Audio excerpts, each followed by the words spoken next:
Adeshimamba ye mamwina ajo emamo akwaba enyume ediba KFM TV so na emre asose enyume sama yabo no efie man mu no yedninia ebesomo se enyume kase ewo KFM TV so enyume no sinjume kobi adaruma anna wo mo ebo ye tridoma yede ebesomo eye KFM Musical Center wo mo eton instruments bia say ye combo guitar microphone speaker drum set ni nya no do ni etrim el KFM Musical Center wonsa ebetimi akasa instrument ni nya bi elho na wo mo no de eda form boko sa enso ana wo hwehwe mo echi akwan uba nkramantem ha wo mo ewa akra zongolen udo ni ekopiem ewa asantemantam a wo mo ewa edum wo mo ne Samba Hotel no ana ebo nhwenim enyume wo mo ebo ye tridoma ye de enyume news ye de ebesomo afi dada ba tech hub bono so eka aboafo a wobo ye tridom no ehu bi Father's Day no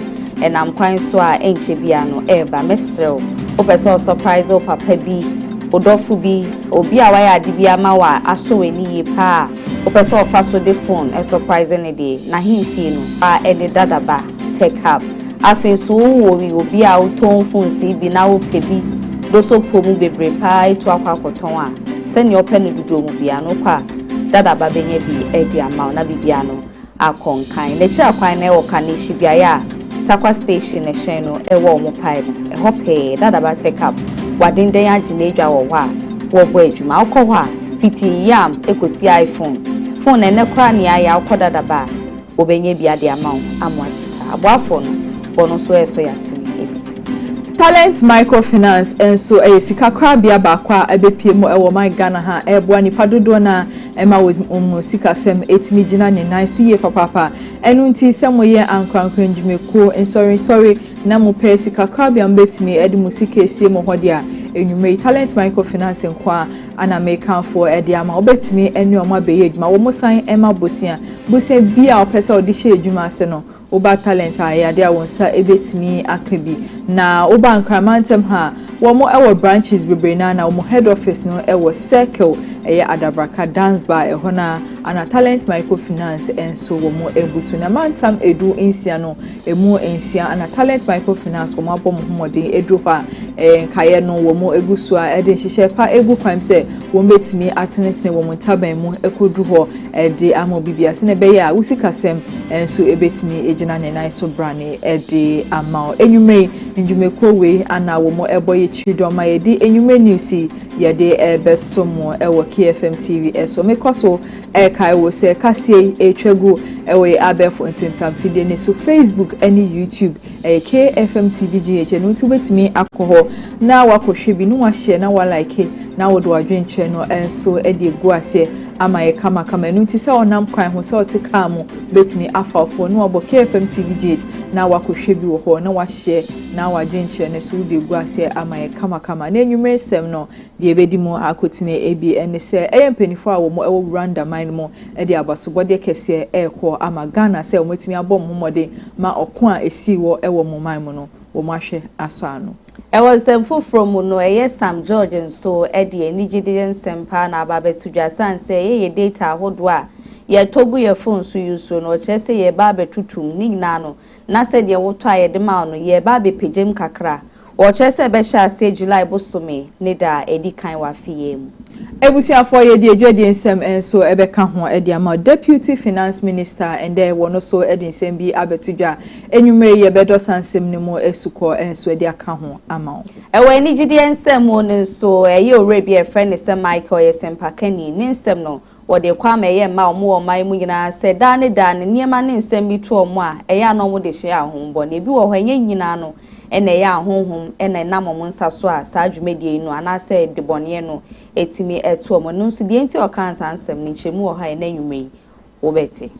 Adeshimamba we ne nsem ene afofropi a ya bo ano ayede ebeso mo se KFM TV News ewo donhwe baako entem no yede we na ebebro na wetie bi na wososo di bi ato kotodwem we ena no nwumei ya bo ano ayede ebeso mo na nwumei edin a mejeso eye Maame Esi Nkrumah meni minuaba Afia Fosuah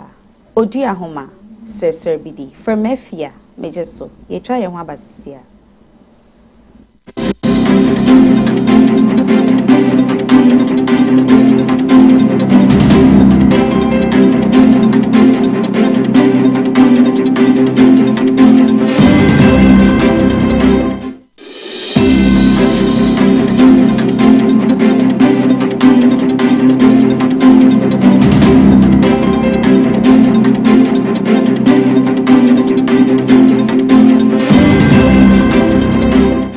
Remember your kwaswa edamwase esan mama kwa ba se nwumre imugusu etimu TV ho ehwe KFM TV news na mekai wo se news twago ewe abefo ntintan fidie ni so Facebook any YouTube KFM TV gin twetimi akohwe bi no ahye na wode wadwenche no enso de gu ase ama yembrebe ma ye bekan ni nia ede amamo kama se ne abibia ye ede emamo ne ye hyensem na se enwumre dia ende Jumbu suminida etosu edu ewa fimpinu ni edionu enumu anna Her Excellency Rosemary Mbambazi ye High Commissioner Edema Rwanda owo my Ghana hano wono ana wodens abasobode ene nsemde ekwama Ghana ene Ghana penifo na se okun ene ntokwa ema ne hunume so ewo Rwanda maimu no omutimi bom homodin ye papa ehweye Emma eto etwaye a wo mo support ene wo mo ba kwa omutimi ekabo ma wo hwema sade we etutwaye no ade a wo munyi age hu yie papa na High Commissioner esan HMBM se sade we ya Ghana for aye ede ama no ade aneni aso na ne we frida wo my Ghana wodin semwe etudwa endrada emra woni Minister for Foreign Affairs onmonyam for Samuel Okujeto Ablakwa woni ne kwa asetena no ho ano Somebody we any Nigerian same way what they etu nenima watch say what in same way kwama Ghana man penny His Excellency John Dramani Mahama any Ghana penny for any of my Ghana ina so metimi abom humode ama BBC etimi esi ewo Rwanda mino emu Ebusian free ho yento aso enenwumre ewo kase ne so emfa madia ora Sam na te George ono ene eso afo hwe nkita wodi SM so abefo kwan na afi so sene ebetimi adada ne mani na etimi akodedi mu na baby papa ne faso de betimi abaso de amamu ni nyina no woda ano na me no kase di odin hihye foforo kra e na ababetu bedwe media fair ye bando ahodo a ye todigu ye tetefon so ne de faso kwa abefo kwan so kohwe ne ma ahodo a ekoso ewo maimu ni wiase afa na baby bebre na wo chese omuni telecommunication networks ahodo ni nyina no atena se enyantiase aiko kasade a ni nyina na ba beboa ama ye bando no etimi akonanimu nenum no chese ne ubo wani na ubo anan kopie mu ye telecel Ghana bando no mu de ohamu ebupen edu na atoso afi so kwa ye telecel etel tigwe no so hamu nchemu edu na Scancom Ghana Limited adodo na nim se friend MTN Ghana no wo mu de ohamu nchemu edunum na chese ni nya na nka ne se ne auto bando a ye de ma no ye pejemu ohamu nchemu edunuma eno nya asem keto akra ni na ne ba beboa ameni ofa tetefon no na akwa abefo kwan so a wenye nigye wo ho bando ne so aye ni udo so pomu di ama ne ma ahodo eni hwehwemu ahodo wo so di ye nyina no wetimi edi ayo ne nsem twerefo hia twetwe nkomo na bra oni telecommunication networks ahodo ni ko hia ye omunya omo ho ntiase a omo de sam pejemu ye aba ne ho eno de san hwemu we ni senye kwan ombefa so aye ni nyina no wo de tu edwa ne nsem no ye nto asoma.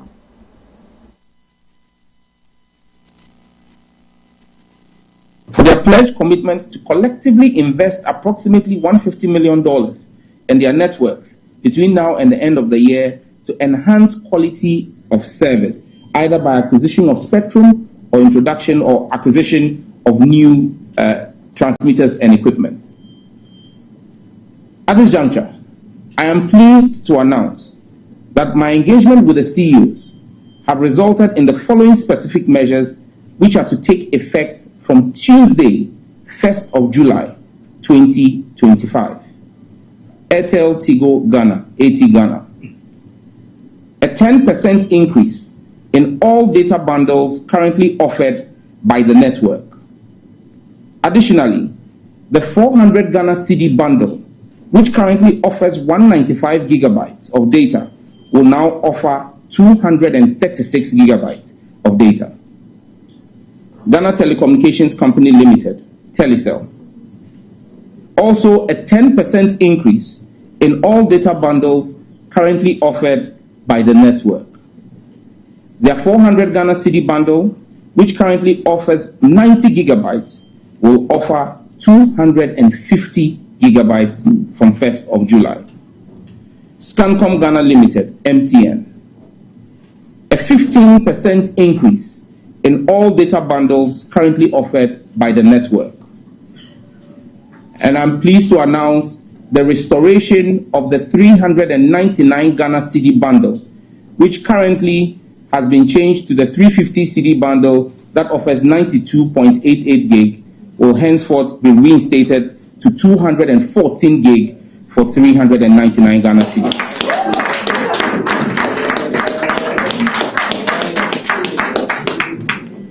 I am aware these increases are going to come at considerable cost to the network operators. However, I am glad that our engagements and the consultations are bearing fruit for the Ghanaian people. To the CEOs, you have my gratitude.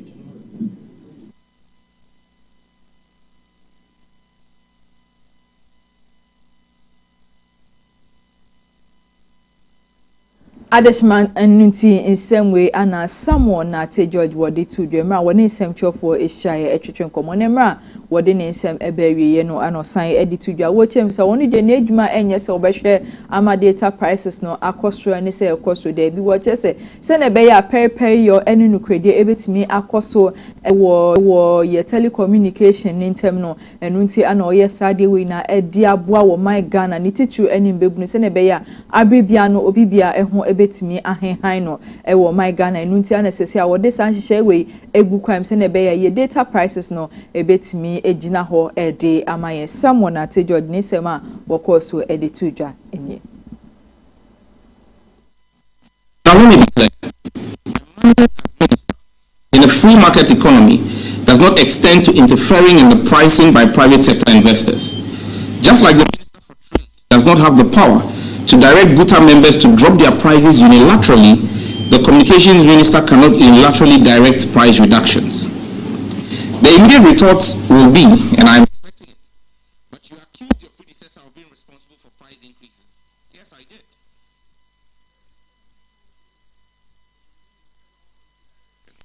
That are not direct price directives, but cumulatively have an effect on pricing. So a decision, for example, that was taken by my predecessor to have CST collected forward would, for example, result in a pricing increase. So it was not a price directive, it was a policy directive that affects pricing.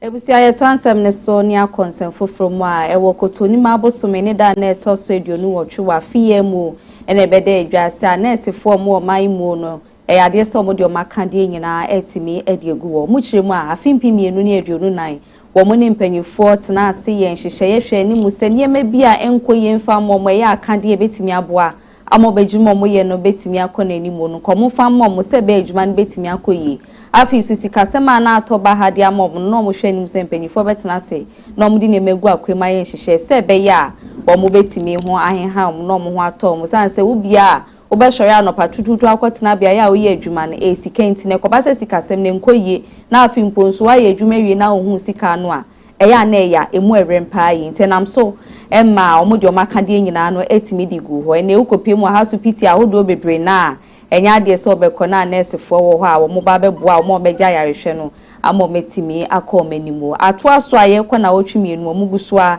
edi wono makade egu ho nanumu ene namsoma so afọ no hwe yapomode wonsem kaye ewo man Ghana ha eyomunyafo kwabena minta kando wono so edi abede betudwa ni nyina ne nsem a eye nsem a wode tudwa edi ama wono momukọ eye striking senke be yo monsan so mbrambe ye adwuma nanumu no san so mpo chese so munyampomba ya distrede no de kwama wono momukọ ahomigi mu a womo ya nesefo a womo wo man mu senke be ya nkomo so mfo mo nimde ne omo ahoden entimi nkoboa se be ya womo megya yarehwe no wo metimi akomanimu bi mu osan so kiremu se eya distrede a womo ne omo ko ya nka afimpimienu ne aduonu na no mo hwe ni mu senke omo fanka wono mo ntimi nyem omo no eya afi 2025 budget a Dr. Keswa senko kenkan o ma shebedwefe na nesefo de enim sisi e ka se de kan wa e be se 2 billion ene eba be sika eba beda so koba so nso a eno so nya ade a ye budget ye e de ohaw ene amane kese pa na beba ye sika 17 kebe ya wo muntie de mpanyifo ka no mkoye adwuma no bresem no o mbe de se e fata e de amo afen so wonu mo maba ahumije mo ya nurse fon so metimi de omunim de akwa sebe ya wonu mo mba abegya yarehwe no so motimi asori ejina wo mana mo so bienu sem na nchemu no onwonyafo kwabana minta kando e de ka ho de tudwa no any. Given the urgency of the situation and suffering of the patients, government appealed to public-spirited retired nurses and midwives to volunteer their services for a brief period pending the resolution of the impasse. We further express our deep appreciation to practicing nurses who have opted to remain at post to help suffering patients and urge others to show similar fellow feeling and assist our ailing compatriots, even as efforts are made to address their concerns.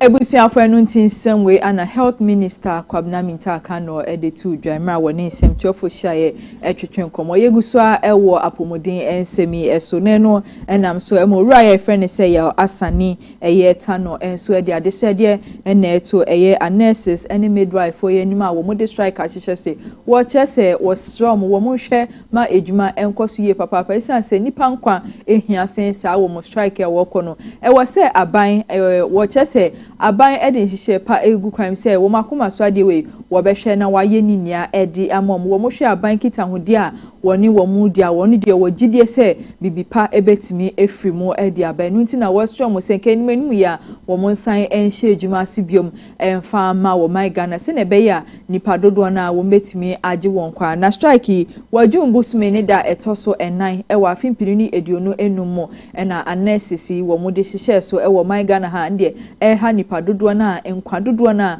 enso ena efri Ghana nipa dodo na ensan no nti adesrede ana oraya asanita no wono so wode kwama anesis fair wo sese wo mu enhye adwuma asibiom e wo man emu ni nsema wode todwa eni dio isem dem dey say na yemi aya election no aya lu funu nje de besra ban se sre na yesre no yese de oh enti ye pamocho ye nsada ye nsayem nipa nkwa there be a kind of reason why me I don't value money too much into the MTB and penny say I am madwene me fi say sika ofa a paper and na obi mo ye say exchange for a kind of simple medium of exchange obi esika papers na yakeka bom eno kropo ye dua ya twetwa ne ya dandan ne ma no buy paper and na yakotwa ya design no ya twetwa so would you kill somebody for those papers I am entiase say uko arm robbery na uko robu obi agene sika because of papers in tea the value no has a certain lifespan. Now what pardon because you want that papers from it. Consider those things. Say, it's a car doing Chinese part the crowd. And you ever pa nurses, ne doctors each out. Say, money I buy and cost me engagement. I am happy. Engagement is very bien. Yes, I am. So see, I say almost standing and ma say almost say almost a suspended strike no. Say almost purchase engagement no see. Oh, you be power much. You see, need fufu and need a be adverts or say a jumanesi. Or when you buy engagement nesi. It's that we need to reconsider. Aka implementation. This is here. It may be nurse. Philemon say. A dear in a bema more quail to my soul. And the veteran say pamucho. Yes, yen she ya ye oh, sister, and she share ye did triano. Say a bin of my catch room. Okay. Say January 2026. No more kind of muti, I think I run on call me. I don't know yen I power much I'll say. Or Montiana Supem. Okay. Because I say Council of State Edina no betum, baby of a fire say. One city I few so no man. Okay, you see, I want to state say you who say at least the government is showing good faith. Okay. Now, to say your cancer see as mortuary cases increasing. Would you be happy when you are sitting home as a nurse or a doctor? Now, sabe family, when your family once a life is being lost, apart from that, you know, the eyes access. Yes, you understand. Yeah. You wouldn't tell me about two. Dear Palmocho, passe. Or more consider the human lives being lost people who are suffering at the various hospitals. Now, engagement, in fact, even to engage government again, shows positive signs. Say, follow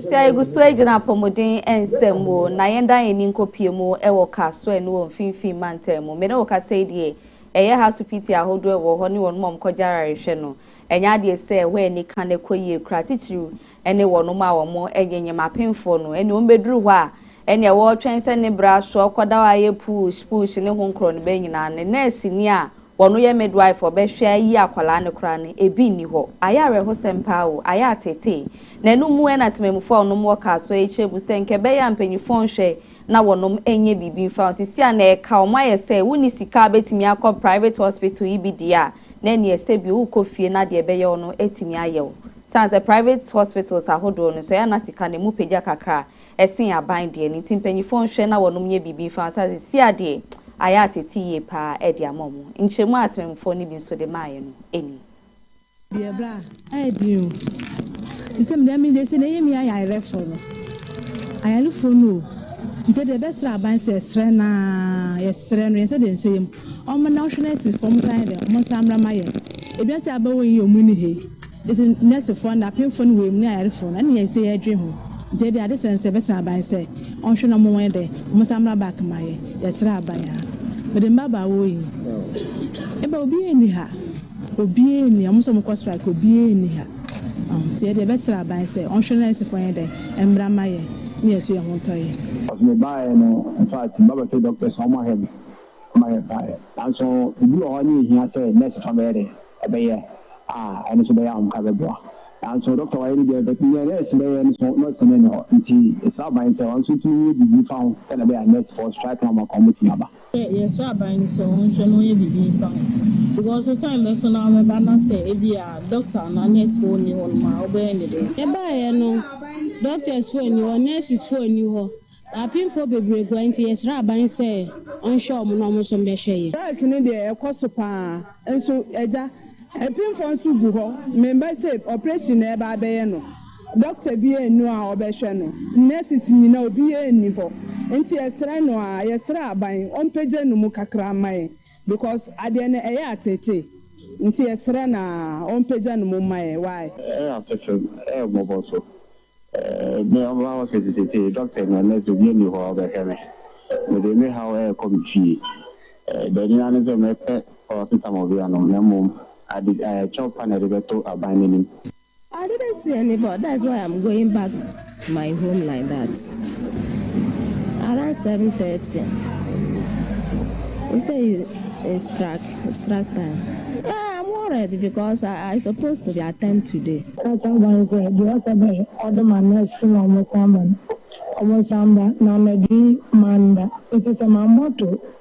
Dr. Fohama and Kamibenka obefin. It is slabine. So omo kada da kura mo hwe se aban makuna besenken wente sunsu ntia yesra na amana ai nurse funa doctor fun omombla no moje ebusia nti weni nsema hodo atememufo bi no on mo ka so e won finfin mantemu wo mo edi o makosem no etimi etu dwa yegina so na ya ton credit kan abasisia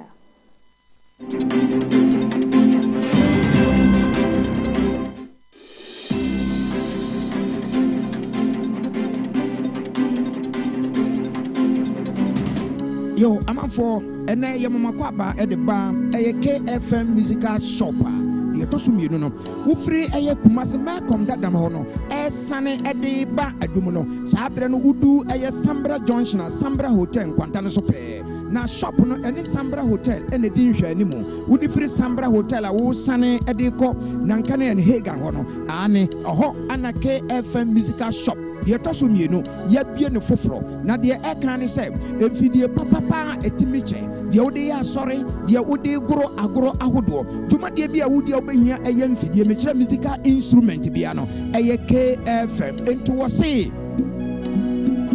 Ghana Muntie. Asante mai muntie ayeke FM musical shop ana sabre ya bie no foforo mo no chan ɛwɔ Prempeh the second street wofiri old Melcom down na wo sane ɛde kɔ adum no ane udu Sambra Hotel Nkwanta so na wadane onsa nifa so oho ana KFM musical shop yi ɛwɔ yɛne Sambra Hotel ana ehwɛ animo yɛtwa ho abrebia gina mese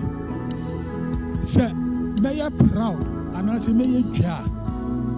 nefri kumasi adum KFM instrument store obi bisa sa se bo menfi wodi woto no woni sida wodi niam papa ejina wonim na woto no wotu say yes woto no bibi aka wakoma ni nyina firi KFM instrument store kumasi adum se mi jina ho na me to no ma bitimi nya ho me kafi se fidi papa nu anim na mi jina no wo betro ye ko ma ya do se kana jananka kana u ensamfu ayi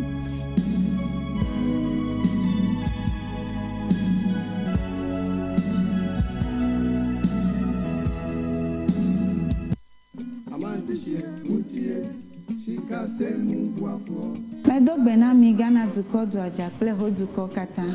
Mie cho nyanyi ade venami cho Talent Microfinance Limited gajadopa. Mie wana susu savings, adishie, school buafo,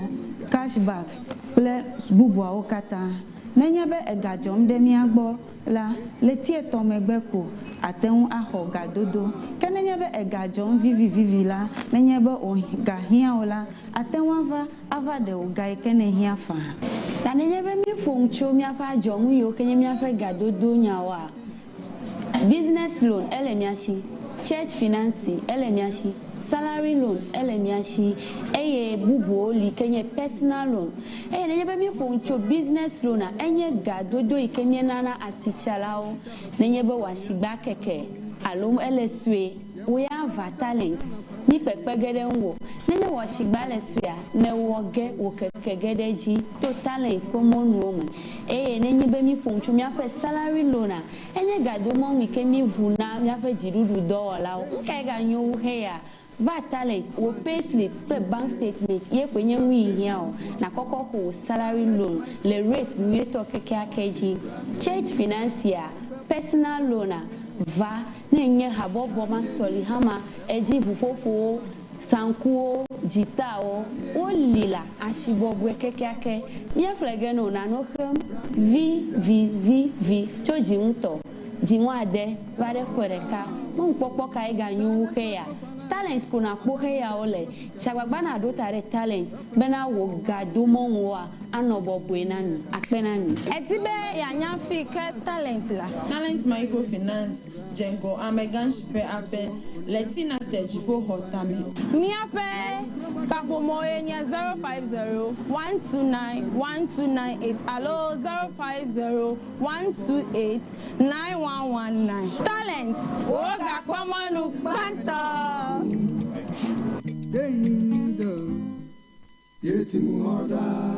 Talent Microfinance, your channel of wealth.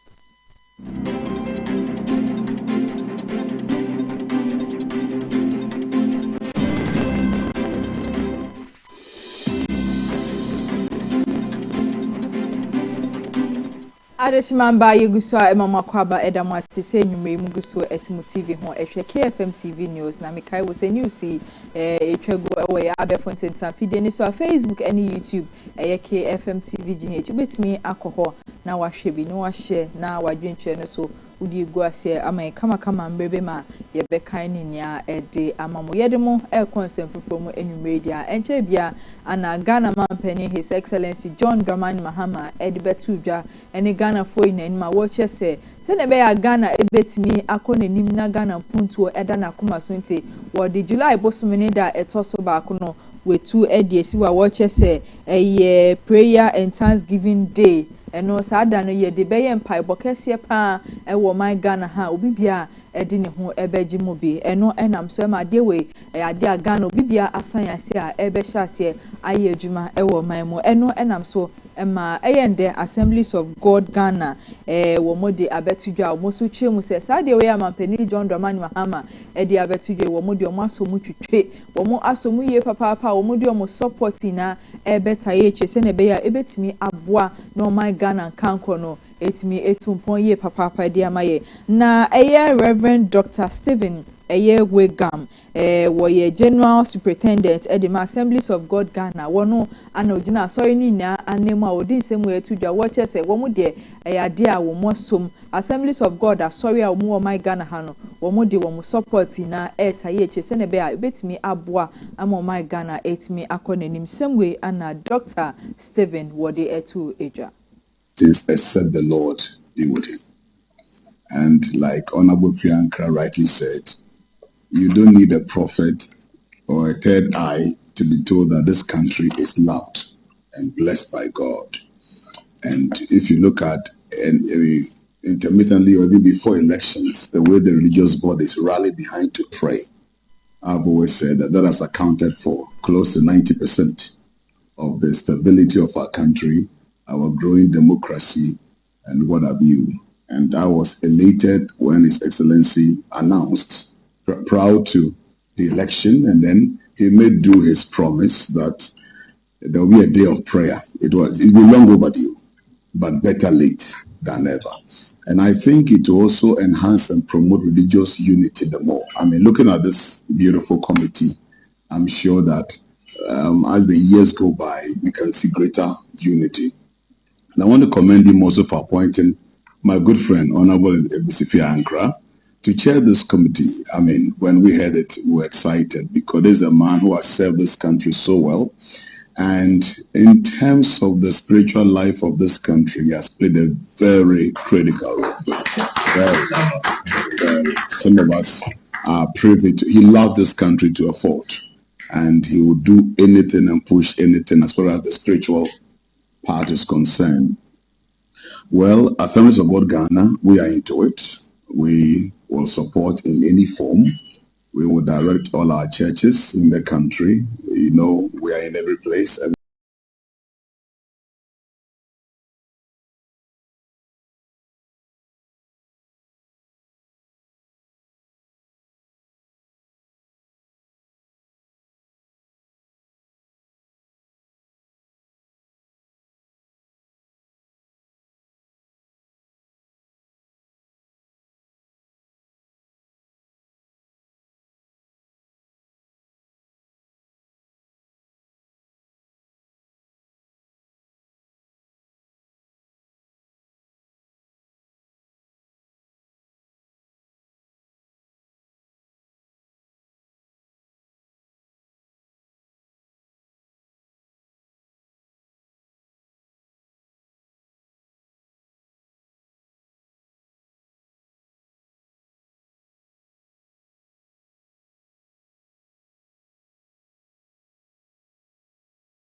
juma ewo my Ghana hano no eya de bia eni omo fa esan se be ha omo ye papa na wajun busumini da etosu du insia ewo afimpinu ni eduonu enumu ana sade we ebe sha se aye juma ewo my Ghana ha eno we driver ni na okotofu wo 1 liter bia ye beto 1 Ghana cedis a omo chese eno eya de a ebeboa ameka dodo ene eka prudo a ewo ye energy sector ni mu no wo mahwe na omo de atete no Watches eno ene ebeboa amasade we womode ayenu nti na omote 1 Ghana cedis no edi efri eyefu womo na nya ade bia se womode ebe ye bibi anase womode burden ene ebeto Ghana for so na driver for etwem se womo straban wonhwe na wonye bibi emfanfa ho emom ne sade we eyade a eba be homo ye papa driver for ensema womode tudwa enye commercial na so kasama passengers for na yishimo ha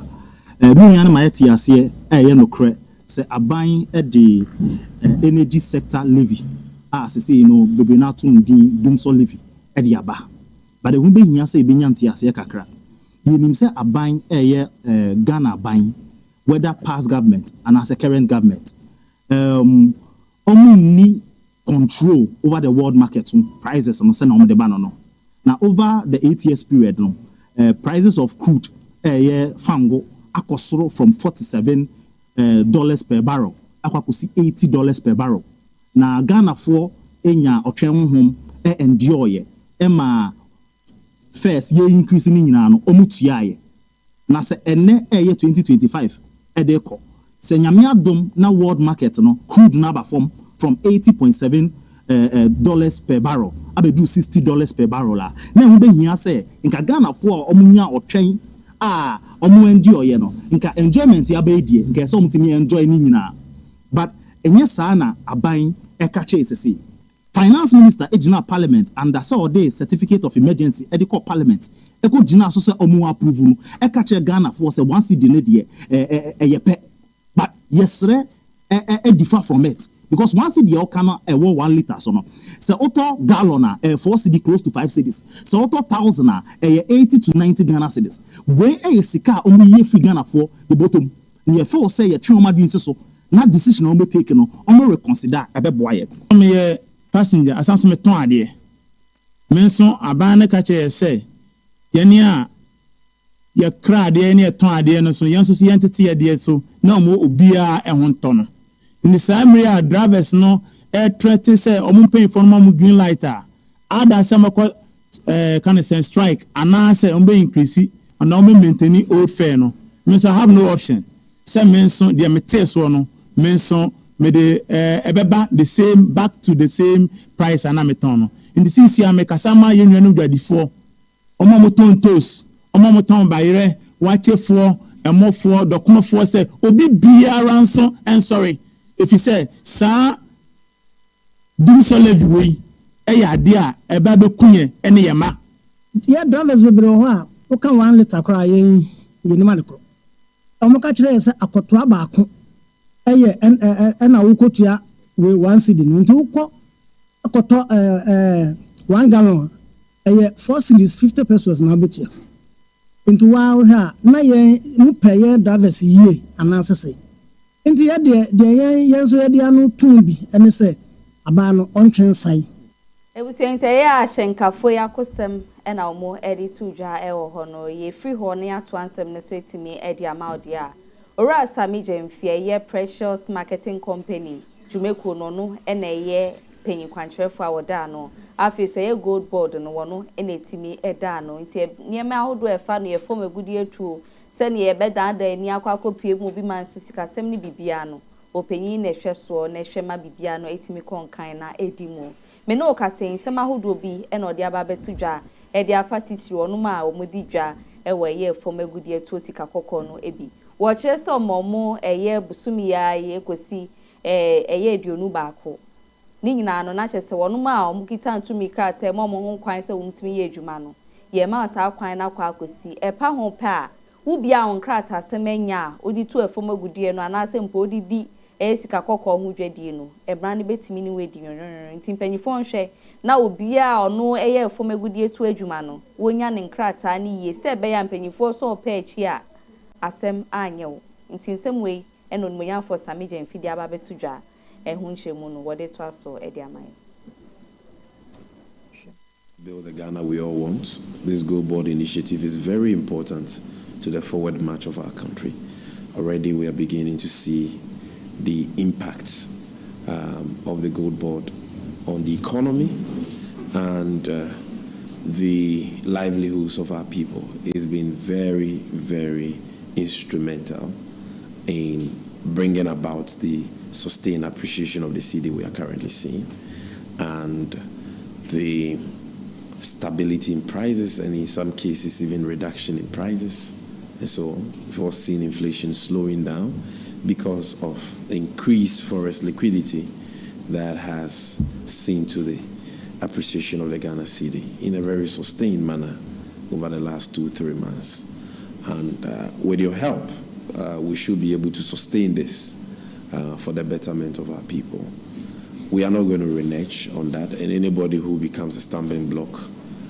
will be dealt with in accordance with law. So kindly encourage your members to play by the rules, apply for a license, get a license, and make sure you have a license after the 21st of this month before you trade in gold. If you don't and we catch you, we will prosecute you. This is I think the second time we've had the extension, and for us as a chamber with that membership, our advocacy goes again not just for them all the time, but also on behalf of the Gold Board. So we are aimed to encourage them, drive that force, and get all of the members to register on or before the 21st of June 2025. So it is our honors, and we've taken it up in good faith, believing that we will not have a third time of extension, and that our members who are already vetted with us we should be in compliance for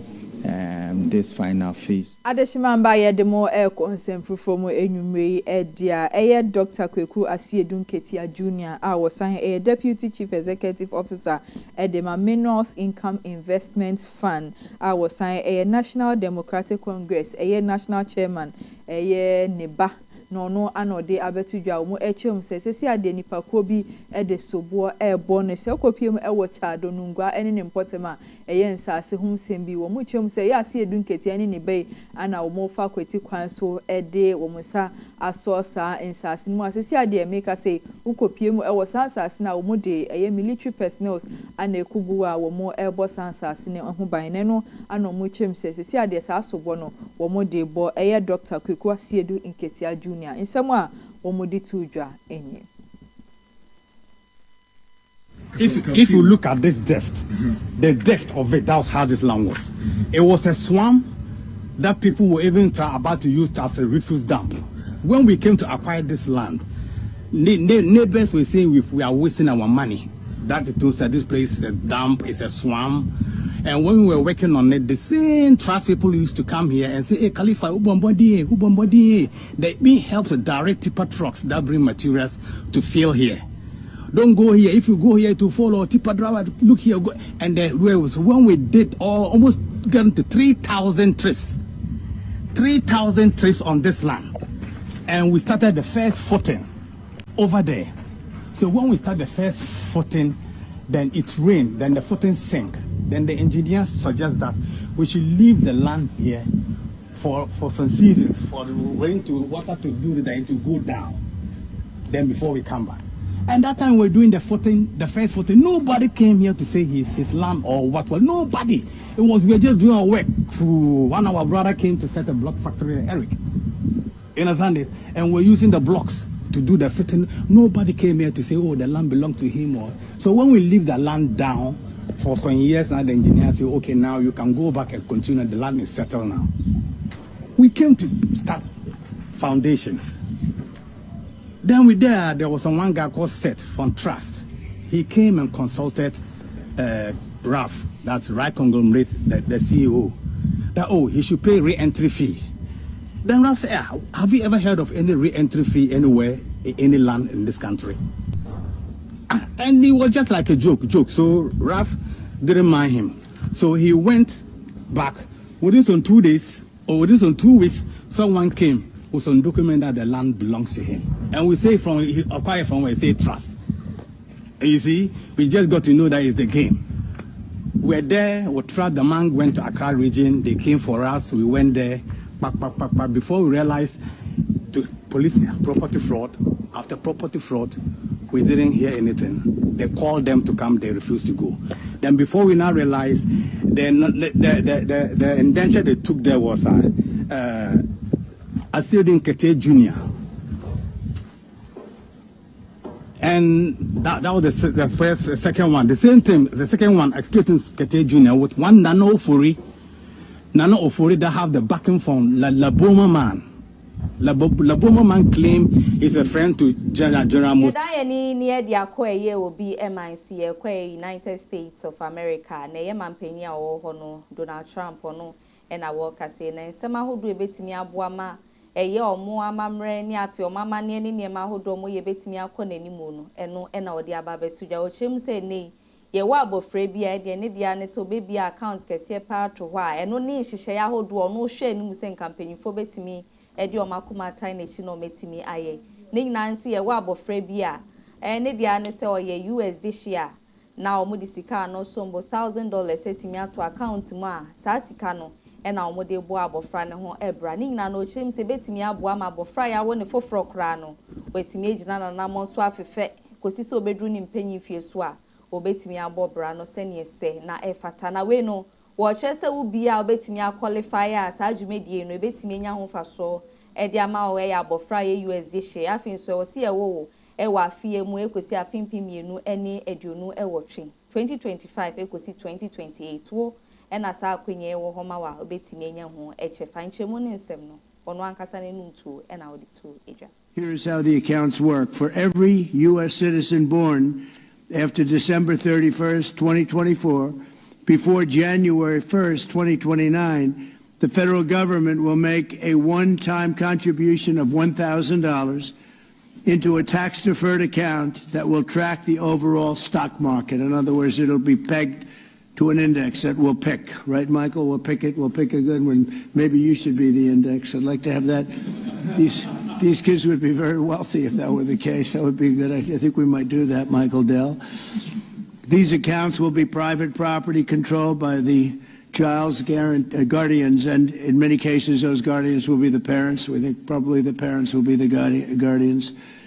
They'll be open for additional private contributions each year from family, friends, parents, employers, churches, private foundations, and more. This is a pro-family initiative that will help millions of Americans harness the strength of our economy to lift up the next generation, and they'll really be getting a big jump on life, especially if we get a little bit lucky with some of the numbers and the economies into the future. In addition to the substantial financial benefits of investing early in life, extensive research shows that children with savings accounts are more likely to graduate high school and college, buy a home, start a business, and are less likely to be incarcerated. Trump accounts will contribute to the lifelong success of millions of newborn babies. They are fully, and this will be very interesting, I think, for everybody to hear, they are fully funded through targeted reforms in the One Big Beautiful Bill, like the $1.7 trillion in mandatory savings, welfare reforms to stop waste and fraud, a 3.5% remittance tax, and more.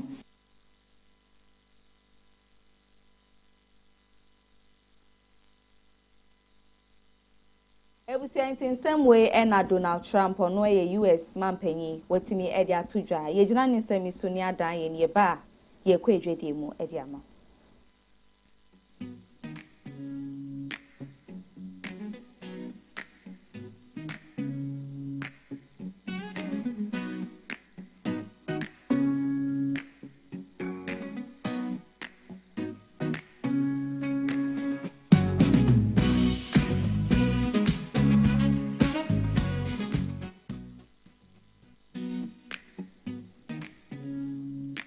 Ebusiafo ye demo consent from dia ejedi ensem ana ye de ebremu ende ana deputy minister of finance eyon monyamfo Thomas Nyako Ampem enso e dia betudwa watchem say midwives any nurses for our my Ghana ha wo mo de wo mo strike ahihye so a wo demanding no man ni akade bi free aban eho no wo chese sa no man na wo mo ebisa no enya ade a ebetimi afaisa se eye wo mo 2025 budget a wo eye no wo mo afasa no man we anhihye mu enu ti sa aban na adwen se wo beye sa de we e de amoma enu ade a ebema Ghana esikasem asan eho ayedin amaya eye sika be se 2 billion Ghana cedis ana be san abeka eye 2025 budget ne ho eno eye ade a emboa wo man Ghana same way eye odmonya for Thomas Nyako ampem wono ana wode etu edwa.